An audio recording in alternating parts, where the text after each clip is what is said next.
بولو نکاح کرو گے مجھ سے؟ یہ نکاح بس کاغذی ہوگا، میں تم سے کوئی مطالبہ نہیں کروں گا۔ وہ اسے یوں ڈرتا دیکھ کر بہت نرم لہجے میں کہتا ہے تو سوہا بھی تھوڑا سنبھل کر دوبارہ اپنے ماتھے پر بل لے آتی ہے تاکہ وہ اسے کمزور نہ سمجھے۔ مگر آپ مجھ سے نکاح کیوں کرنا چاہتی ہیں؟ جیسے تمہاری مجبوری ہے ویسے میری بھی مجبوری ہے۔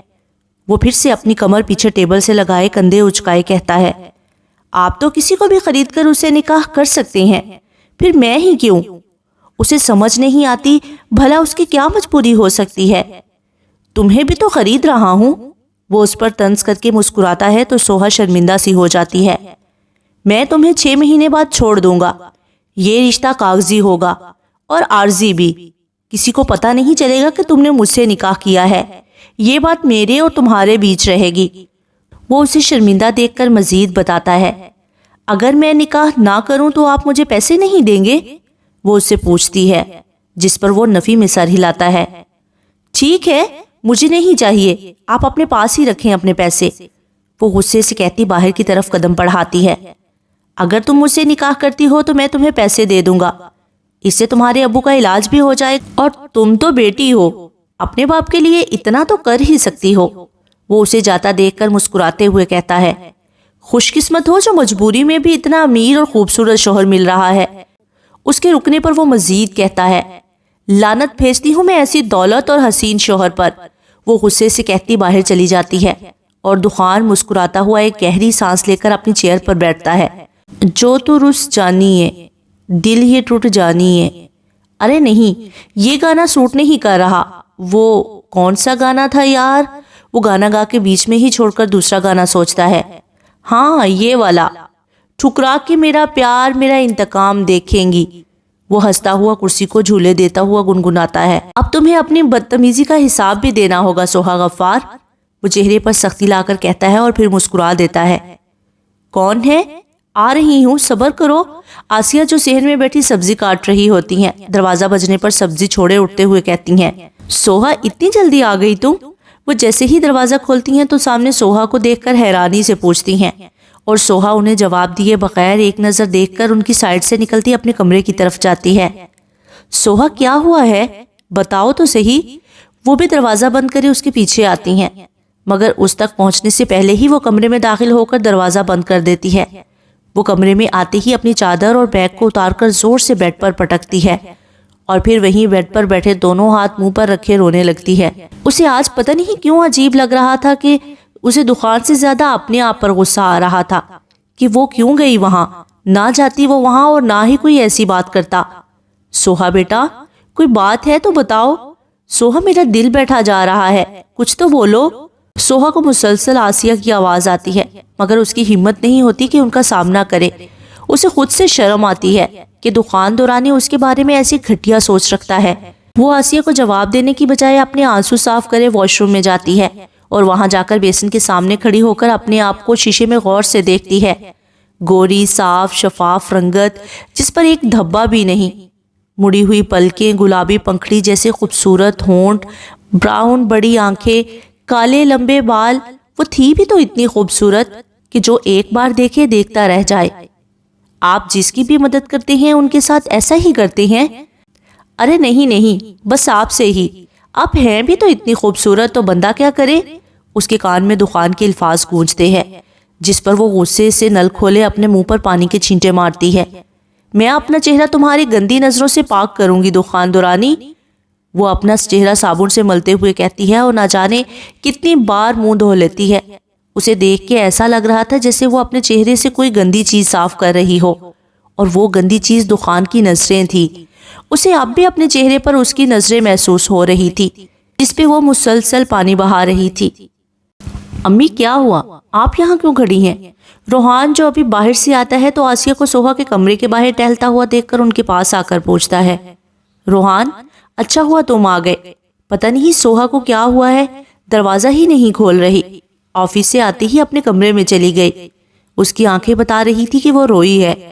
آسیہ روحان کو پریشانی سے کہتی ہیں، اچھا رکے میں بات کرتا ہوں اس سے، آپ پریشان نہ ہوں۔ وہ آسیہ کو دلاسا دے کر سوہا کے کمرے کا دروازہ کھٹکھٹاتا ہے۔ سوہا، سوہا دروازہ کھولو، کیا ہوا ہے سوہا؟ روحان کی آواز سن کر سوہا اپنا چہرہ اٹھا کے شیشے میں دیکھتی ہے۔ اس کی آنکھیں رونے کے باعث لال اور سوج گئی تھی، جبکہ چہرہ منہ دھونے کے باعث گیلا ہو رہا تھا۔ وہ جلدی سے اپنا منہ دوپٹے سے صاف کرتے باہر آتی ہے۔ سوہا بیٹا دروازہ کھولو، وہ بولتا ہی ہے کہ سوہا دروازہ کھول دیتی ہے تو آسیہ بھی اس کے سامنے آتی ہے۔ سوہا کیا ہوا ہے، تم روئی ہو؟ روحان اس کا چہرہ اپنے ہاتھوں میں لے کر بڑے پیار سے کہتا ہے تو سوہا دوبارہ سے رونے لگ جاتی ہے۔ بھائی پیسوں کا انتظام نہیں ہوا، وہ نظریں نیچے کرے کہتی ہے۔ تو اس میں رونے والی کون سی بات ہے، ہو جائے گا پیسوں کا انتظام بھی، تم رو تو مت۔ دیکھو ایسے کرو گی تو امی کی بھی طبیعت خراب ہوگی، تم چاہتی ہو کہ امی بھی بیمار ہو جائیں؟ وہ اسے پیار سے سمجھاتا ہے، جس پر سوہا معصومیت سے نفی میں سر ہلاتی ہے۔ تو بس پھر رونا بند کرو اور تیار ہو جاؤ، ابو بلا رہے ہیں تمہیں۔ وہ اس کے آنسو صاف کرتا ہے تو سوہا بھی اس بات میں سر ہلاتی ہے۔ گڈ، جب تک تم تیار ہو تب تک میں بھی کپڑے تبدیل کر لیتا ہوں، روحان اسے کہتا اپنے کمرے کی طرف جاتا ہے۔ سوہا سچ بتا، بس یہی بات ہے نا، کوئی اور بات تو نہیں؟ آسیہ کو یقین نہیں آتا تو وہ سوہا سے پوچھ ہی لیتی ہیں۔ نہیں امی، ایسی کوئی بات نہیں ہے، بس ابو کے لیے پریشان تھی تبھی رونا آ رہا تھا، وہ ان سے جھوٹ بول دیتی ہے۔ اچھا ٹھیک ہے، جاؤ تیار ہو جاؤ، وہ اسے کہتی صحن میں جاتی ہیں اور سوہا واپس کمرے میں آ کر بیڈ پر گرنے کے انداز میں لیٹتی ہے۔ اگر میں بھائی کو بتا دیتی کہ مجھے باس نے کیا کہا ہے تو بھائی اس کا حشر نشر ایک کر دیتے۔ وہ خود ہی بڑبڑاتی ہے، تبھی اس کا موبائل رنگ ہوتا ہے۔ وہ اٹھ کر موبائل اٹھاتی ہے۔ یہ کس کا نمبر ہے؟ وہ سامنے انجان نمبر کو دیکھ کے سوچتی ہے، پھر کسی خیال سے اٹھا ہی لیتی ہے۔ بڑی دیر کر دی کال اٹھانے میں مینیجر صاحبہ۔ فون میں سے دخان کی بھاری آواز سن کر سوہا کو غصہ ہی آ جاتا ہے۔ ذلیل انسان، تمہاری ہمت کیسے ہوئی مجھے کال کرنے کی؟ ارے کیا ہو گیا مینیجر صاحبہ، میں آپ کا باس ہوں، آپ مجھ سے ایسے بدتمیزی سے بات نہیں کر سکتی، ورنہ میں آپ کو اس جاب سے بھی نکال سکتا ہوں، مگر آپ فکر نہ کریں، میں آپ کو کبھی جاب سے نہیں نکالوں گا۔ اسے سوہا کی بات پر غصہ تو بہت آتا ہے، مگر پھر غصہ ضبط کرے مسکراتے ہوئے کہتا ہے، آخر کو مجبوری تھی اس کی، آپ کیا مجھے جاب سے نکالیں گے؟ میں ہی آپ کی جاب چھوڑتی ہوں، مجھے ویسے بھی کوئی شوق نہیں ہے ایسے ہوس پرست انسان کی کمپنی میں جاب کرنے کا جو مجبور لڑکیوں کا فائدہ اٹھاتے ہیں۔ اسے خود پتہ نہیں ہوتا کہ وہ غصے میں کیا کیا بول گئی ہے۔ وہ تو دخان کی غصے بھری آواز سن کر ایک دم چپ ہو جاتی ہے۔ اپنی زبان سنبھال کر بات کریں مس سوہا، یہ نہ ہو کہ کل آپ کو اسی ہوس پرست انسان کے پاس آنا ہو مدد مانگنے۔ میں نہیں آؤں گی، کبھی بھی نہیں۔ تو بہتر ہوگا کہ آپ اپنے دماغ سے یہ بات نکال دیں اور اپنے لیے کوئی اور ڈھونڈ لیں۔ وہ بھی سخت لہجے میں کہتی ہے، اگر آپ میرے پاس مدد مانگنے آئیں گی تو اس بار ڈیل میں مزید اضافہ ہوگا۔ وہ اس کی بات کو اگنور کرے مسکراتے ہوئے کہتا ہے، میں نہیں آؤں گی اور میں آپ کی جاب بھی چھوڑ رہی ہوں۔ وہ کہتے ہی کال کاٹ دیتی ہے۔ میرا فون کاٹ دیا؟ دخان دورانی کا فون کاٹ دیا؟ چلو کوئی نہیں، اپنے لیے ہی سزا کے پہاڑ بنا رہی ہے، میں کیا کر سکتا ہوں؟ وہ موبائل کو اپنے ہاتھوں میں گھماتے ہوئے پیچھے کرسی سے ٹیک لگاتا کندھے اچکا کر بولتا ہے، چلو اب مجھے ہی کچھ کرنا ہوگا۔ وہ کچھ سوچ کر پیچھے ہینگ کیا اپنا کوٹ اٹھا کر باہر کی طرف جاتا ہے۔ پتہ نہیں وہ کیا کرنے والا تھا اب۔ سوہا، تمہیں پتہ ہے روحان کے بچے بالکل روحان پر ہے، اور احمد وہ تو اتنی پیاری پیاری باتیں کرتا ہے کہ دل چاہتا ہے بس اس کی باتیں سنتا رہوں۔ غفار ہنستے ہوئے سوہا کو بتاتے ہیں تو سوہا کے ساتھ وہاں موجود سب کے چہرے مسکرا جاتے ہیں۔ غفار نے بھی روحان کو معاف کر دیا تھا، بیٹا تھا، کب تک ناراض رہتے؟ جی ابو، مگر صفا بالکل مجھ پر گئی ہے، امی نے کہا تھا کہ میں بھی صفا کی طرح تھی۔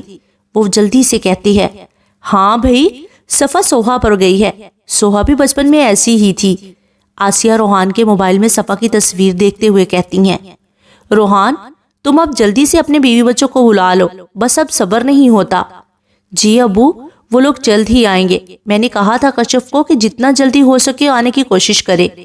وہ اپنے باپ کی بے چینی دیکھ کر مسکراتے ہوئے کہتا ہے اور سوچتا ہے کہ چلو شکر ہے ابو نے معاف تو کر دیا، اب مجھے لگتا ہے کہ احمد آپ کے پاس ہی رہا کرے گا، دیکھا نہیں کیسے ابو سے باتیں کر رہا تھا۔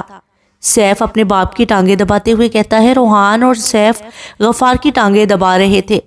سوہا اپنے باپ کو سیب کے سلائس کاٹ کر دے رہی تھی، جبکہ آسیہ سامنے ہی صوفے پر بیٹھی روحان کے بچوں کی تصویریں دیکھ رہی تھی۔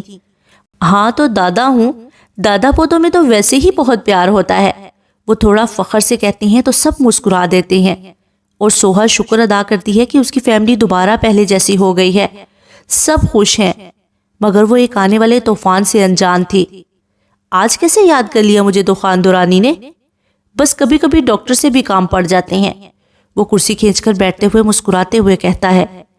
کبھی بغیر کام کے بھی یاد کر لیا کرو، ہر وقت کام کام کام۔ کبھی دادی کی طبیعت کے لیے آتے ہو، کبھی انکل کی۔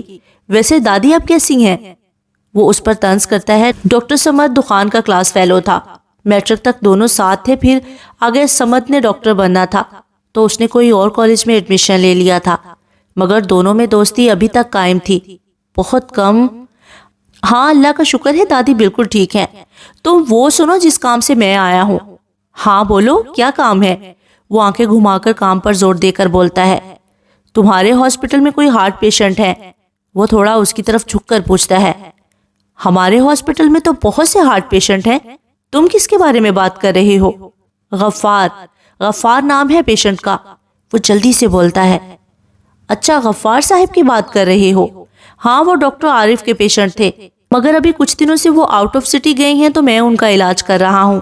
ان کا بائی پاس ہونا ہے، مگر ان کی فیملی کے پاس پیسے ارینج نہیں ہو پا رہے، اور تمہیں پتا ہے کہ یہ گورنمنٹ کا ہاسپٹل تو ہے نہیں جو ہزاروں روپے میں کام ہو جائے۔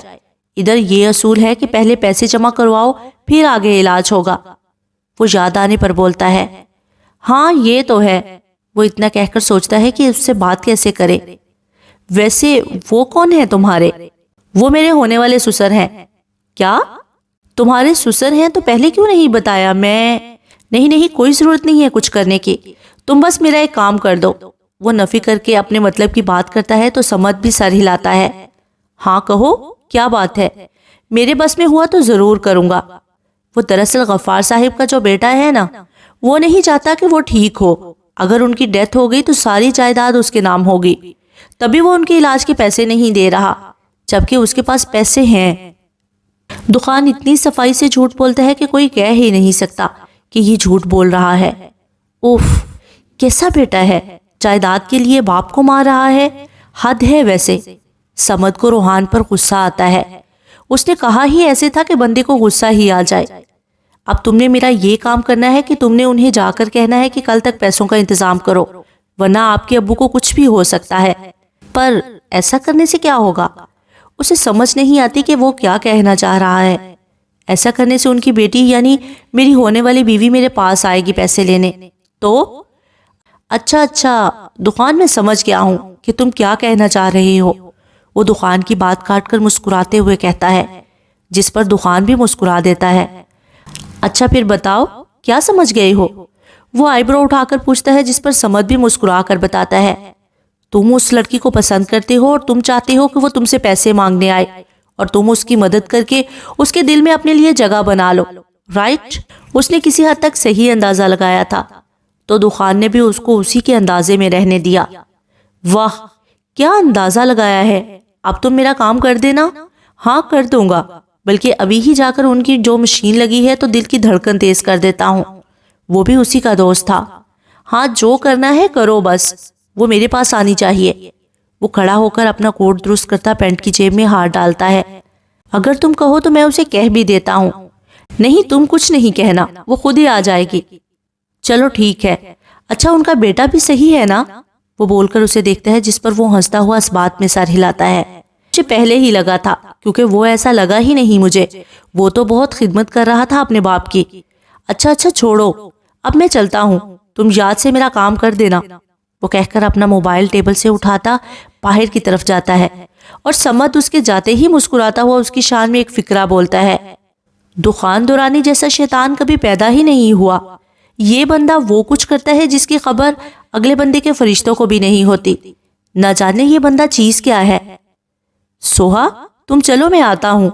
روحان سوہا کو باہر جانے کا کہہ کر غفار کے کمرے میں جاتا ہے، اور سوہا اس بات میں سر ہلاتی ہوئی ہاسپٹل کی سیڑھیوں کی طرف جاتی ہے۔ وہ سیڑھیوں کی طرف آتی ہی ہے کہ اسے سیڑھیوں پر دخان کھڑا نظر آتا ہے، جو اس کی طرف پیٹ کر کے کھڑا فون کان سے لگائے کسی سے بات کر رہا ہوتا ہے۔ وہ پہلے حیرانی پھر اس کے پشت کو نفرت سے دیکھ کر سیڑھیاں اترتی ہے۔ ہاں بس ڈیل فائنل، وہ بات کرتے ہوئے جیسے ہی مڑتا ہے تو سامنے سوہا کو سیڑھیوں سے اترتا دیکھ کر اس کے چہرے پر مسکراہٹ آ جاتی ہے۔ وہ جلدی سے کال کاٹ کر اس کے سامنے ہاتھ کرے اس کا راستہ روکے کھڑا ہو جاتا ہے، جس پر سوہا پہلے اس کے ہاتھ اور پھر اسے قہر بھری نظروں سے دیکھتی ہے۔ زہ نصیب، آپ کا غصہ، اف، وہ مسکراتے ہوئے آنکھیں بند کرے کہتا ہے۔ راستہ چھوڑے میرا۔ اسے اس کی حرکت پر بہت غصہ آتا ہے تو وہ بھی سخت لہجے میں کہتی ہے، اور اگر نہ چھوڑوں تو؟ وہ اس کے قریب ہو کر اس کی آنکھوں میں دیکھے پوچھتا ہے، جس پر سوہا 2 سیڑھیاں اوپر ہوتی ہے۔ پیچھے ہٹیں ورنہ میں شور مچا دوں گی، وہ اس کی نظروں سے گھبراتے ہوئے کہتی ہے۔ مچا دو، مجھے کیا ہے؟ وہ پینٹ کی جیبوں میں ہاتھ ڈالے ایک سیڑھی اوپر چڑھ کر کندھے اچکاتا ہے، جس پر سوہا گھبرا کر ایک سیڑھی اور اوپر ہو جاتی ہے۔ دیکھیں میرا راستہ چھوڑ دیں ورنہ اچھا نہیں ہوگا، وہ انگلی اٹھا کر اسے وارن کرتی ہے۔ ورنہ کیا کرو گی تم؟ وہ مسکراتا ہوا ایک سیڑھی اور اوپر چڑھتا ہے، جس پر سوہا کا صبر جواب دے دیتا ہے، اور سوہا خود پر کنٹرول نہیں کر پاتی اور زور سے اس کے دائیں گال پر تھپڑ مار دیتی ہے۔ تھپڑ اتنی زور کا تھا کہ دخان کا منہ ہی دوسری طرف جھک جاتا ہے۔ وہ اپنی گال پر ہاتھ رکھے حیرانی اور بے یقینی سی آنکھیں پھاڑے سوہا کو دیکھتا ہے۔ اسے کہاں توقع تھی سوہا سے اس تھپڑ کی، اور سوہا بیچاری حیرانی سے منہ کھولے اپنا ہاتھ دیکھتی ہے کہ اس میں اتنی ہمت کہاں سے آ گئی۔ میں نے کہا تھا کہ مجھے تنگ مت کریں ورنہ اچھا نہیں ہوگا۔ سوری، وہ گھبراتی جلدی سے کہتی ہے، اس کو ایسے ہی حیران چھوڑ کر اس کی سائڈ سے نکلتی ہی کہ وہ غصے سے اس کا بازو دبوچ کر اپنی طرف کھینچتا ہے۔ وہ تو شکر تھا کہ وہ دونوں جہاں کھڑے تھے وہاں کوئی تھا ہی نہیں، ورنہ تو دخان کی عزت کا جنازہ ہی نکل جاتا۔ تمہاری ہمت کیسے ہوئی مجھے تھپڑ مارنے کی؟ تم جانتی بھی ہو کہ تم نے کس کو تھپڑ مارا ہے؟ وہ آنکھوں میں غصہ لیے اتنی زور سے اس کا بازو دبوچ کر اپنی طرف کھینچتا ہے کہ سوہا کو اس کی انگلیاں اپنے بازو کے اندر دھستی ہوئی محسوس ہوتی ہے۔ چھوڑے میرا ہاتھ، ابھی تو بس تھپڑ مارا ہے، اگر دوبارہ ایسی حرکت کی تو جوتی بھی اتار لوں گی۔ وہ اس سے زبردستی اپنا ہاتھ چھڑوا کر غصے سے کہتی وہاں سے چلی جاتی ہے، اور دخان غصے سے اس کی پشت کو تکتا ہے۔ اس تھپڑ کا بدلہ تو تمہیں چکانا ہوگا سوہا غفار، تمہاری زندگی میں نے جہنم نہیں بنا دی تو میرا نام بھی دخان دورانی نہیں، وہ غصے میں کہتا خود بھی اپنی منزل کی طرف جاتا ہے۔ سوہا جب باہر آتی ہے تو روحان کار کے باہر کھڑا اسی کا انتظار کر رہا ہوتا ہے۔ کار غفار کی ہی تھی جو اس کے بیمار ہونے کی وجہ سے گھر میں ہی کھڑی رہتی تھی۔ اب جب کہ روحان آ گیا تھا تو وہ مہران روحان کے استعمال میں آ گئی تھی۔ سوہا، کہاں رہ گئی تھی تم؟ مجھ سے پہلے باہر آنے کے لیے نکلی تھی اور دیکھو اب پہنچ رہی ہو۔ روحان جو خود لفٹ میں آیا ہوتا ہے سوہا کو آتا دیکھ کر اسے ڈانٹتا ہے۔ بھائی وہ ایک آنٹی تھی، انہیں مدد چاہیے تھی، تبھی میں ان کی مدد کر رہی تھی، وہ گھبراتے ہوئے کہتی ہے۔ اچھا ٹھیک ہے، مگر تم کپکپا کیوں رہی ہو؟ تمہیں بخار تو نہیں ہے؟ وہ اس کے ہاتھ دیکھتا ہے جو کپکپا رہے ہوتے ہیں، اور وہ دخان کے سامنے تو غصہ کر رہی تھی، مگر وہ ڈر کتنا رہی تھی یہ بس اسے ہی پتا تھا۔ آج پہلی بار اس نے کسی لڑکے پر ہاتھ اٹھایا تھا، وہ بھی دخان پر۔ نہیں بھائی میں ٹھیک ہوں، چلے چلتے ہیں۔ وہ جلدی سے گاڑی کا دروازہ کھولے بیٹھتی ہے تو روحان بھی گھوم کر ڈرائیونگ سیٹ سنبھالتا ہے۔ گاڑی سٹارٹ ہونے پر جب سوہا باہر دیکھتی ہے تو دخان اسے دیکھے ڈھیٹ بنے مسکرا رہا ہوتا ہے۔ وہ اسے دیکھے غصے سے دوسری طرف منہ کرتی ہے، جس پر دخان اسے دکھانے کے لیے اپنے دل پر ہاتھ رکھتا ہے جیسے اس کی یہ ادا دل پر لگی ہو۔ توبہ ہے، یہ بندہ تھپڑ کھا کر بھی نہیں سدھرا۔ وہ اس کی حرکت دیکھ چکی ہوتی ہے تبھی دل میں ہی سوچتی ہے، اور دخان اس کی گاڑی نکل جانے کے بعد فوراً اپنی مسکراہٹ سمیٹ کر وہی غصے والے موڈ میں آتا ہے جیسے وہ ابھی مسکرایا ہی نہ ہو۔ کام ہو گیا؟ سمد ایک نرس سے پوچھتا ہے۔ جی سر، مگر ایسے ان کی ڈیتھ بھی ہو سکتی ہے، جو کرنا ہے جلدی کریں، نرس گھبراتے ہوئے کہتی ہے۔ ٹھیک ہے تم جاؤ، اور پہلے ان کے بیٹے کو اور پھر مجھے آ کر بتانا، وہ اسے سمجھاتے ہوئے کہتا ہے، جس پر وہ اس بات میں سر ہلاتی باہر چلی جاتی ہے، اور وہ سامنے ٹیبل سے اپنا موبائل اٹھاتا نمبر ڈائل کرتا ہے جو 1-2 بیل کے بعد ہی اٹھا لیا جاتا ہے۔ ہاں بولو، ہو گیا کام؟ فون میں دخان کی بے چین سی آواز گونجتی ہے۔ نہیں، ابھی میں نے نرس کو بھیجا ہے، وہ ان کے بیٹے کو بتائے گی کہ آپ کے ابو کی اچانک طبیعت خراب ہو گئی ہے، رات تک دیکھنا وہ لڑکی تمہیں کال ضرور کرے گی، اور اگر میرا کام نہ ہوا تو تم جانتے ہو نا کہ میں کیا کچھ کر سکتا ہوں۔ ہاں میں جانتا ہوں، تمہارا کام ہو جائے گا، تم فکر مت کرو، وہ اسے تسلی دیتا ہے۔ دیکھتے ہیں، آگے سے دخان بس اتنا ہی کہتا ہے، ہاں دیکھ لینا۔ اچھا چلو بائے، مجھے تمہارا کام بھی کرنا ہے، پھر بات ہوتی ہے۔ وہ اس کی باتوں سے ڈرتے ہوئے جلدی سے کہہ کر فون رکھ دیتا ہے۔ اف، اللہ کرے وہ لڑکی چلی جائے اس کے پاس پیسے مانگنے، ورنہ یہ مجھے مار دے گا۔ وہ موبائل سامنے کرتا سر جھٹکتا ہے۔ آپ کے ابو کی طبیعت ایک دم بگڑ گئی ہے، پلیز آپ جلدی پیسوں کا انتظام کریں، ان کا بائی پاس جلد کرنا ہوگا۔ نرس غفار کے کمرے سے باہر آ کر روحان کو بتاتی ہے۔ کیا ہوا ہے ابو کو؟ ابھی تک تو ٹھیک تھے، میں خود دیکھ کر آیا تھا۔ وہ پریشانی سے کھڑا ہو کر کہتا ہے، وہ ہارٹ پیشنٹ ہے، طبیعت خراب ہو جاتی ہے، آپ بس جلدی سے پیسوں کا انتظام کریں، میں جب تک ڈاکٹر کو بلاتی ہوں۔ وہ نظریں چرا کر کہتی سمت کے کمرے کی طرف جاتی ہے، اور روحان کو کچھ سمجھ نہیں آتا کہ وہ کیا کرے۔ اتنے میں ہی اس کا موبائل رنگ کرتا ہے۔ ہیلو بھائی، کیا ہوا آپ کی آواز کو؟ ابو تو ٹھیک ہے نا؟ سوہا روحان کی لڑکھڑاتی آواز سن کر پریشان ہو جاتی ہے۔ سوہا، ابو کی طبیعت اچانک ہی خراب ہو گئی ہے، یہ لوگ کہہ رہے ہیں کہ ہمیں جلد سے جلد بائی پاس کروانا ہوگا، مگر اس سے پہلے ہمیں پیسے جمع کروانے ہوں گے۔ روحان بھیگی آواز میں کہتا ہے۔ بھائی آپ ان کو بولے نا کہ ہم دے دیں گے پیسے، مگر علاج تو کر دیں۔ سوہا، وہ نہیں مان رہے، یہ لوگ انسان ہی نہیں ہیں، انہیں لوگوں سے زیادہ پیسے عزیز ہیں۔ اب میں کیا کروں؟ تم فون رکھو، میں بات کرتا ہوں کسی سے۔ وہ انہیں برا بھلا کہہ کر فون رکھتا ہے، اور سوہا فون کان سے ہٹا کر رونے لگ جاتی ہے۔ کیا کروں؟ میں کہاں سے لاؤں پیسے؟ دکان سے پیسے مانگ لوں؟ نہیں، میں یہ نہیں کر سکتی۔ وہ کتنی گھٹیا سوچ کا مالک ہے، وہ سوچ کر خود ہی نفی کرتی ہے۔ سوہا، اپنے باپ کو بچانا ہے تو قربانی دینی ہی ہوگی۔ سوہا کو اپنے دل سے ہی آواز آتی ہے۔ نہیں، اگر باپ کو پتہ چلا کہ میں نے چھپ کر نکاح کیا ہے تو وہ ویسے ہی مر جائیں گے، لیکن وہ تمہیں 6 مہینے کے بعد چھوڑ بھی تو دے گا۔ تو ابھی تمہارا باپ اذیت میں ہے، اس کا سوچو، کل کس نے دیکھا ہے، آج جو ہے اس کا سوچو۔ اسے پھر دل سے آواز آتی ہے۔ دماغ اور دل کی اس جنگ میں وہ اپنا سر تھام کر بیٹھ جاتی ہے۔ اسے سمجھ نہیں آتا کہ وہ کیا کرے۔ پھر وہ آخر فیصلہ لے ہی لیتی ہے اور موبائل اٹھا کر نمبر ڈائل کرتی ہے۔ کیا وہ میری مدد کرے گا؟ آج میں نے تو اسے تھپڑ بھی مارا تھا۔ وہ فون کان سے لگائے اپنے ناخن کھاتی ہوئی سوچتی ہے۔ بیل مسلسل جا رہی تھی، مگر کوئی اٹھا نہیں رہا تھا۔ کیا ہے؟ فون کیوں نہیں اٹھا رہے؟ وہ بیزاری سے فون کان سے ہٹائے بڑبڑاتی ہے اور پھر دوبارہ کال ملاتی ہے۔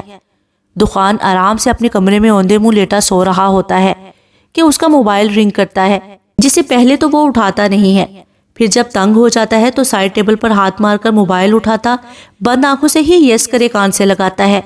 ہیلو، نیند میں ڈوبی ہوئی بند آنکھوں سے کہتا ہے، جس پر سوہا اس کی آواز سن کر اپنے ہونٹ کاٹتی ہے۔ اسے سمجھ نہیں آتا کہ وہ اسے کیسے بات شروع کرے۔ کون ہو؟ اگر اپنی سانسوں کی ہی آواز سنانی ہے تو صبح کرنا کال، بائے۔ وہ کسی کو نہ بولتا دیکھ کر بیساری سے کہتا کاٹنے ہی لگتا ہے کہ نہیں پلیز کال مت کاٹیے گا، مجھے بات کرنی ہے آپ سے۔ سوہا جلدی سے اسے کہتی ہے تو دخان کی آنکھیں اس کی آواز سن کر ایک دم ہی کھل جاتی ہیں۔ وہ جلدی سے موبائل اپنی آنکھوں کے سامنے کرتا ہے، جس سے کمرے میں اندھیرا ہونے کے باعث موبائل کی روشنی اس کے چہرے پر پڑتی ہے۔ سامنے نمبر دیکھ کر اس کے ہونٹوں پر پرفتح سی مسکراہٹ آ جاتی ہے، جس پر وہ دوبارہ فون کان سے لگاتا ہے۔ آج کیسے یاد کر لیا آپ نے مینیجر صاحبہ؟ مجھ جیسے ہوس پرست اور گھٹیا انسان کو؟ وہ مسکراتا ہوا اپنا ایک ہاتھ سر کے نیچے رکھتے ہوئے کہتا ہے، جبکہ دوسرے ہاتھ سے موبائل کان سے لگایا ہوتا ہے۔ سوہا اس کی بات کو اگنور کرے اپنے مطلب کی بات کرتی ہے۔ سر مجھے… کیا کہا؟ سر؟ نہیں، آپ مجھے گھٹیا، ہوس پرست یا چور کہہ سکتی ہیں، میں مائنڈ نہیں کروں گا۔ وہ اس کی بات کاٹے کہتا ہے، جس پر سوہا موبائل کان سے ہٹا کر اپنے سامنے کرے اسے گھورتی ہے، جیسے موبائل نہیں دخان ہو سامنے۔ مجھے پیسے چاہیے، پلیز آپ میری مدد کریں۔ وہ دوبارہ فون کان سے لگائے اپنا غصہ ضبط کرے کہتی ہے، مجبوری نہ ہوتی تو میں کبھی اس کی بکواس نہیں سنتی۔ یہ کیا بات کر دی آپ نے؟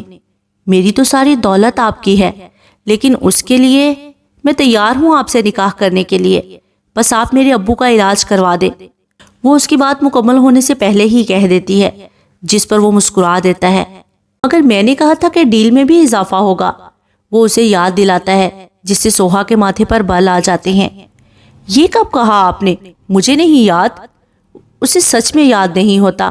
میں نے کہا تھا آپ کو یاد نہیں ہوگا، خیر ڈیل جب نکاح ہوگا اس سے کچھ منٹ پہلے بتاؤں گا، ابھی تمہارے ابو کا بائی پاس ہونا ضروری ہے، اسی لیے میں ابھی پیسے بھجوا رہا ہوں ہاسپٹل ایک آدمی کے ہاتھ، تم وہاں سے اس سے لے لینا، میں تمہیں اس کی پک بھی سینڈ کر دیتا ہوں۔ وہ اپنے اوپر سے کمفرٹر اٹھاتا ہوا اپنے بالوں میں ہاتھ پھیر کر بیٹھتا ہے۔ ٹھیک ہے آپ مجھے سینڈ کر دے۔ اچھا سنو، سوہا جو موبائل کان سے ہٹا رہی ہوتی ہے اس کی آواز پر دوبارہ کان سے لگاتی ہے۔ جی، تم نے تھپڑ بہت زور سے مارا تھا، ابھی تک جلن ہو رہی ہے، وہ اپنا گال ملتے ہوئے کہتا ہے، جس پر سوہا سوری سر کہہ کر کال کاٹ دیتی ہے تو دخان بھی مسکراتا ہوا موبائل کان سے ہٹاتا ہے۔ چلو جی کھیل شروع، الہی بخش الہی بخش، وہ خود سے کہتا ہے، الہی بخش کو آواز لگاتا ہے جو ٹھیک 30 سیکنڈ میں اس کے سامنے ہوتا ہے۔ جی صاحب جی، خیریت، اس وقت بلایا؟ وہ کمرے میں آنکھیں مسلتا ہوا آتے ہی گھڑی کی طرف دیکھتا ہے جو رات کے 3 بجا رہی ہوتی ہے۔ ہاں میں ایک چیک دیتا ہوں، جس ہاسپٹل میں دادی کو لے کر جاتے ہیں نا، وہاں باہر ایک لڑکی کھڑی ہوگی، اسے دے دینا۔ وہ سائڈ ٹیبل کی دراز کھول کر ایک چیک بک نکالتے ہوئے کہتا ہے، جس پر الہی بخش اس بات میں سر ہلاتا ہے۔ یہ چیک رکھو اور ذرا ایک اپنی تصویر کھنچواؤ۔ وہ اسے چیک دے کر اپنا موبائل اٹھاتے ہوئے کہتا ہے، جی صاحب جی، میں بالوں میں کنگھی کر لوں؟ وہ کیمرہ آن ہوتے دیکھ کر فوراً کہتا ہے، جس پر دخان ماتھے پر بال ڈالے اس بات میں سر ہلاتا ہے تو وہ جلدی سے اپنی جیب سے ایک چھوٹی سی کنگھی نکالتا اپنے بالوں میں کنگھی کر کے جیب سے ایک چھوٹا سا شیشہ نکال کر اپنے آپ کو دیکھتا ہے۔ پھر جب یقین ہو جاتا ہے کہ اچھا لگ رہا ہے تو دونوں چیزیں دوبارہ جیب میں ڈال کر مسکراتے ہوئے ہاتھ باندھ کر کھڑا ہو جاتا ہے۔ جس کو پیسے دینے جا رہے ہو اسے دکھانا ہے کہ یہ بندہ آ رہا ہے تاکہ وہ تمہیں پہچان سکے۔ تم تو ایسے کر رہے ہو جیسے تمہاری فوٹو میرج بیورو بھیج رہا ہوں۔ وہ اس کی تصویر لیتا ہوا کہتا ہے، کیا ہوا، جاؤ آپ۔ دخان جو تصویر سینڈ بھی کر چکا ہوتا ہے، جب نظر اس پر جاتی ہے جو ویسے ہی کھڑا اس کے موبائل میں جھانک رہا ہوتا ہے تو غصے سے کہتا ہے، جی جی صاحب۔ وہ جلدی سے کہتا اس کے کمرے سے باہر چلا جاتا ہے اور دخان کچھ سوچ کر مسکراتا ہوا لیٹ کر اپنی نیند کو آواز لگاتا ہے۔ اسے بس اب کل کا انتظار تھا۔ یہی سوچتے ہوئے بہت جلد نیند اس پر مہربان ہو جاتی ہے۔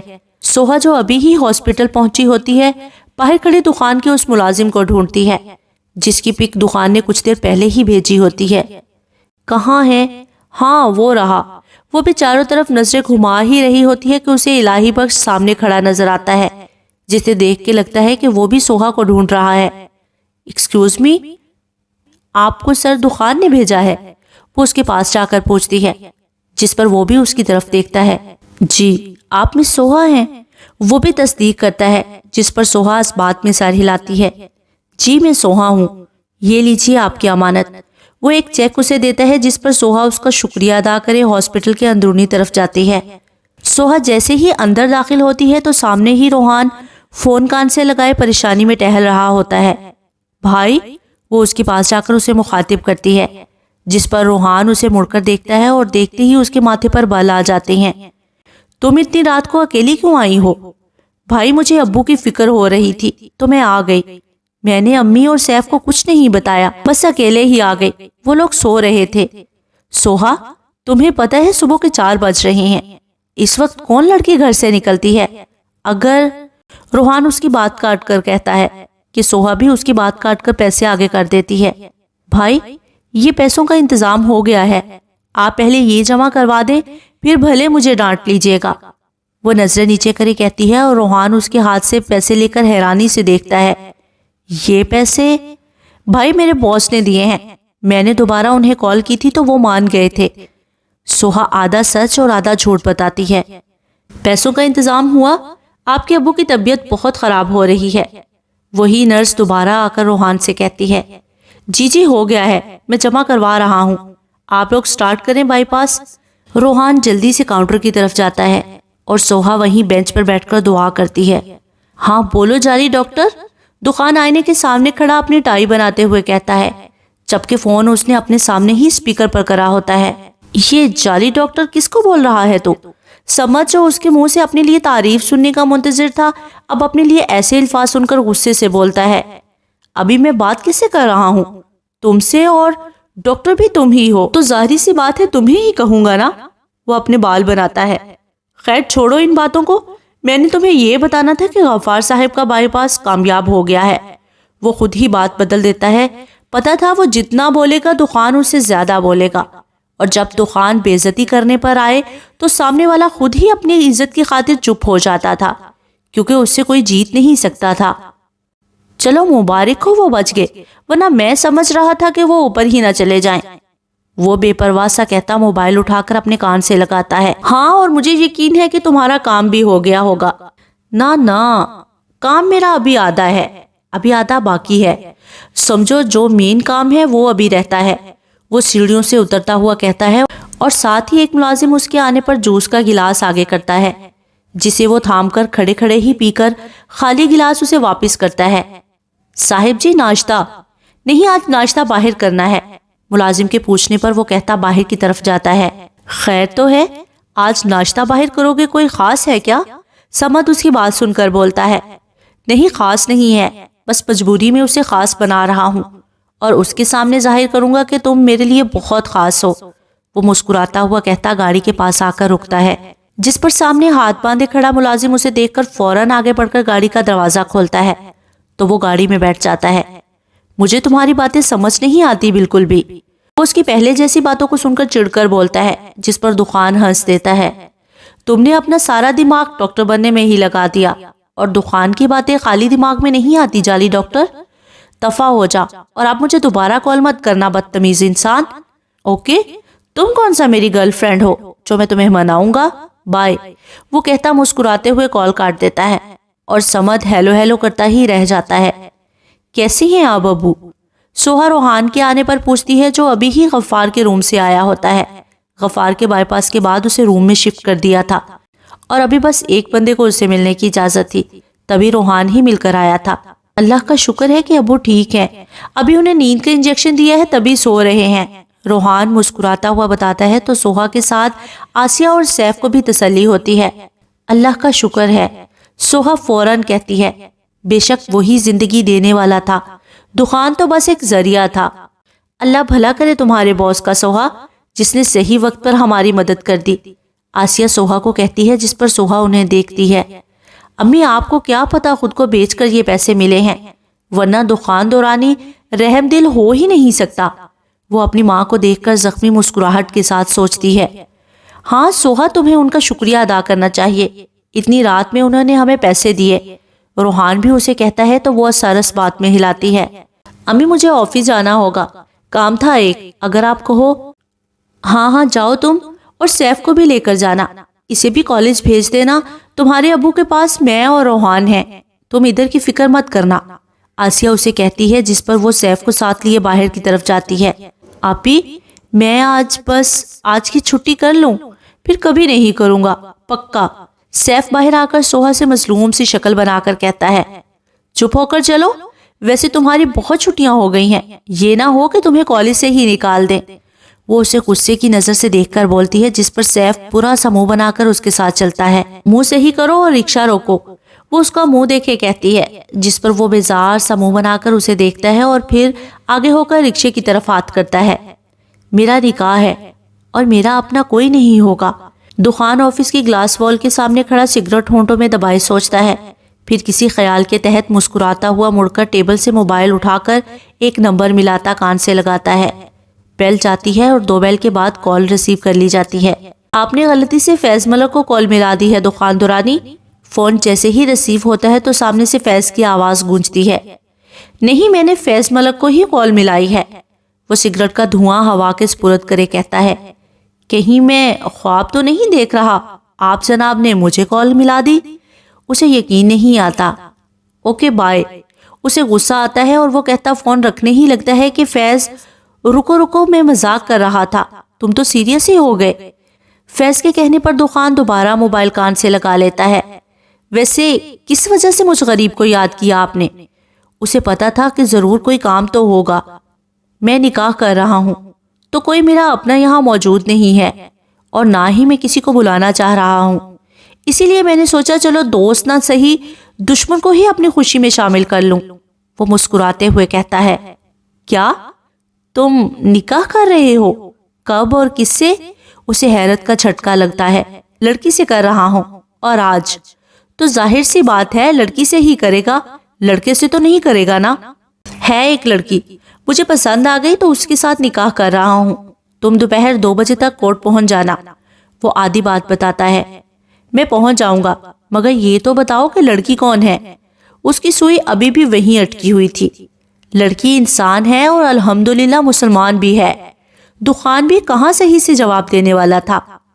لڑکی کہاں سے ہے مجھے یہ بتاؤ۔ یار تو میری ماں ہے جو اتنا پوچھ رہا ہے؟ ابھی آئے گا تو دیکھ لینا، ابھی میں فون رکھ رہا ہوں، تیری بھابھی کو بھی کال کرنی ہے۔ اچھا چل صحیح ہے، بائے۔ فیض کے کہتے ہی وہ فون کاٹ دیتا ہے اور پھر سوہا کا نمبر ڈائل کرے فون کان سے لگاتا ہے۔ آپی ناشتہ تو بنا دے، مجھے دیر ہو رہی ہے۔ سوہا جو اپنے بالوں کی چوٹی بنا رہی تھی سیف کی آواز سن کر جلدی سے پونی لگا کر باہر آتی ہے۔ صبر تو ذرا سا بھی نہیں ہے تم میں، پتا ہے کہ مجھے بھی جاب پر جانا ہے تو میں تیار بھی نہ ہوں۔ وہ سیف کو غصے سے دیکھ کر کچن کی طرف جاتی ہے۔ آپی میں بول بھی رہا تھا کہ آج رہنے دے، میں کل چلا جاؤں گا، مگر آپ کو ہی لگی تھی کہ نہیں آج ہی جاؤ۔ وہ اس کے کچن میں جاتے ہی اتنی آواز سے بات کرتا ہے کہ اسے آواز چلی جائے۔ آپی آپ کی کال آ رہی ہے۔ سیف جو ٹیبل پر بیٹھا ناشتے کا انتظار کر رہا تھا، سوہا کے موبائل پر کال آتا دیکھ کر موبائل ہاتھ میں لے کر سوہا کو بولتا ہے، اٹھا لو، میرے ہاتھ ابھی آٹے والے ہیں۔ سوہا کچن سے ہی آواز لگاتی ہے تو سیف بھی اس کی بات سن کر فون کان سے لگا لیتا ہے۔ ہیلو کون؟ دخان جو مسکراتا ہوا سوہا کی آواز کا منتظر تھا ابھی کسی لڑکے کی آواز پر موبائل کان سے ہٹا کر اپنے سامنے کرتا ہے۔ یہ میں نے کس کو کال ملا دی؟ وہ کہتا دوبارہ موبائل کان سے لگاتا ہے۔ یہ مس سوہا غفار کا نمبر نہیں ہے؟ حیرانگی سے پوچھتا ہے۔ جی یہ سوہا غفار کا ہی نمبر ہے۔ آپ کون ہیں؟ میں باس ہوں ان کا، آپ انہیں موبائل دیں، مجھے بات کرنی ہے ان سے۔ اچھا آپ باس ہیں، آپ کا بہت بہت شکریہ، آپ نے ہمارے ابو کے علاج کے پیسے دیے، وہ خوشی سے کہتا ہے اور دخان اس کی بات سن کر مسکرا دیتا ہے۔ کوئی بات نہیں، اب آپ میری بات کروا دیں سوہا سے، مجھے ایک ضروری بات کرنی ہے۔ اسے سوہا سے بات کرنی تھی بس۔ جی میں ابھی کروا دیتا ہوں۔ آپی کیا ہے، دیکھ نہیں رہا ناشتہ بنا رہی ہوں؟ سوہا اس کی آواز سن کر غصے سے کہتی ہے اور دخان فون سے اس کی بات سن کر ایک کش لگاتا ہوا مسکرا جاتا ہے۔ آپی آپ کے باس کی کال ہے، شاید کوئی کام ہے ان کو آپ سے۔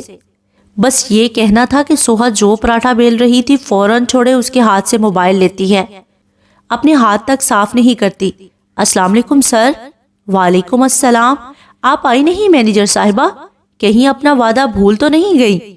وہ سگریٹ کو ایشٹرے میں مسل کر پوچھتا ہے۔ نہیں سر مجھے یاد ہے، میں بس آنے ہی والی تھی کہ آپ کا فون آ گیا۔ وہ چائے کا چولہا بند کرے کہتی ہے، مگر آپ تو ناشتہ بنا رہی تھی میرے خیال سے۔ وہ ایک اور سگریٹ کو اپنے ہونٹوں سے لگا کر لائٹر کی مدد سے جلاتا ہوا کہتا ہے، جی سر وہ بس یہ بنا کر آ رہی ہوں، اسے سمجھ نہیں آتی کہ کیا کہے۔ اچھا چلے پھر میرے آفس میں آ جائیے گا، میں آپ کا ویٹ کر رہا ہوں۔ جی سر، وہ کہہ کر فون بند کر دیتی ہے اور موبائل سامنے کرے پس اسے دیکھتی ہے۔ کیا میں آج سوہا غفار سے سوہا دخان ہو جاؤں گی؟ کیا شرطیں ہوں گی ان کی؟ وہ یہی سوچ رہی ہوتی ہے کہ سیف کی آواز سے خیالوں سے باہر آتی ہے۔ آپ ہی ناشتہ دے دیں، میں نے جانا بھی ہے پھر۔ ہاں یہ ناشتہ بن گیا ہے، تم کر لو، میں وہیں سے کچھ لے کر کھا لوں گی۔ وہ چائے اور پراٹھا اسے دیتے ہوئے کہتی ہے تو سیف لے کر کچن سے باہر چلا جاتا ہے اور وہ اپنے بارے میں سوچ کر ہی فکر مند ہوتی ہے کہ نہ جانے اب آگے کیا ہوگا، اس کی کیا شرطیں ہوں گی۔ اس کی مجبوری تھی، اگر وہ نکاح سے انکار کر دیتی تو دخان کچھ بھی کر سکتا تھا، اور اس کی مہربانی یہی تھی کہ اس نے اس کے ابو کا علاج کروا دیا تھا۔ یہی سب سوچتے ہی وہ برتن سمیٹ کر کچن سے باہر جاتی ہے۔ سونیا سر دخان ابھی تک نہیں آئے؟